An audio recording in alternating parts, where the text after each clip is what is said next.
guys! Kumusta? Medyo matagal-tagal akong hindi nakapag-video ng long video. Today, I just want to share kung ano yung apps na ginagamit malimit ino-orderan ng mga taga-Hong Kong. Ito ay ang Taobao. Ang apps na ito ay na may mabababang presyo. Ang apps na ito ay para itong sa atin ay Shopee or Lazada. Ito ay naka-base sa China. Marami dong mga mura, saktong-sakto sa aming mga domestic helper dito. Nung una na i-download ko siya, Chinese lang ang language na mababasa. But this time, recently lang, nag-update sila at nagkaroon na ito ng English version. Story time nga, maikli lang. Kung Chinese version pala, nag-try akong umorder. Google Translate ko siya. Tapos, naka-order ako ng isa, skirt, pero sad to say, hindi ko siya na-receive. Hindi ko nga kasi masyadong gamay kung papaano siya i-deliver or ganyan. Pero naka-address dito sa bahay.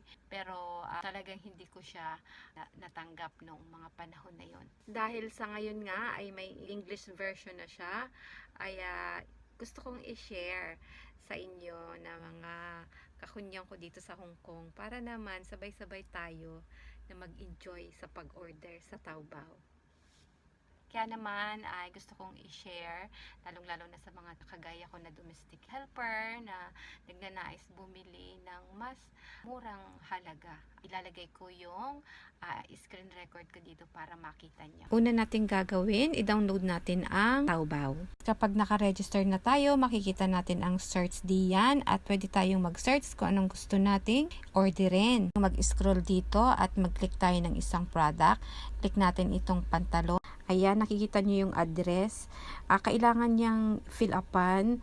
Required na ilagay natin ang address ng ating mga amo. But it's okay na hindi nyo naman doon ipabagsak ang inyong order.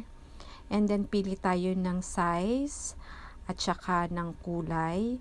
Para lang tayong umorder sa Lazada or Shopee.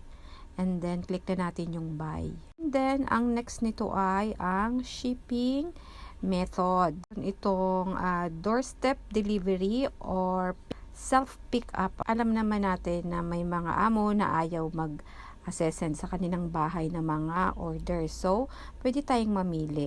Dito, ang pamimilian ng self-pick up, may post office, may pick up shelf, may pick up point. So, it's up to you kung ano ang pinakamalapit sa inyo na pwede nyong pick upan. Ako, ang aking pinili dito ay ang post office dahil ito ay malapit sa aming lugar. Kapag nga pala nailagay nyo na yung address nyo, automatic na madidetect na ng Taobao kung saang lugar kayo. At kaya naman sila na ang magsasuggest ng mga pick-up points sa inyo. Once na nakapili na kayo, ayan, ididirekta na kayo sa inyong kung saan nyo inilink ang inyong order, kung sa Alipay, kung sa PayMe, or kung kayo ay may mga credit card, automatic na madideduct na agad yun. Then, syempre, click nyo na yung Pay Now kung talagang ready to order na kayo.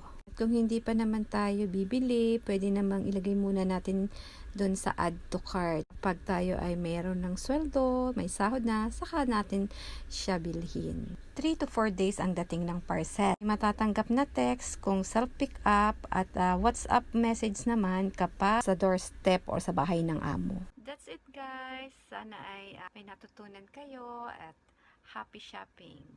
God bless!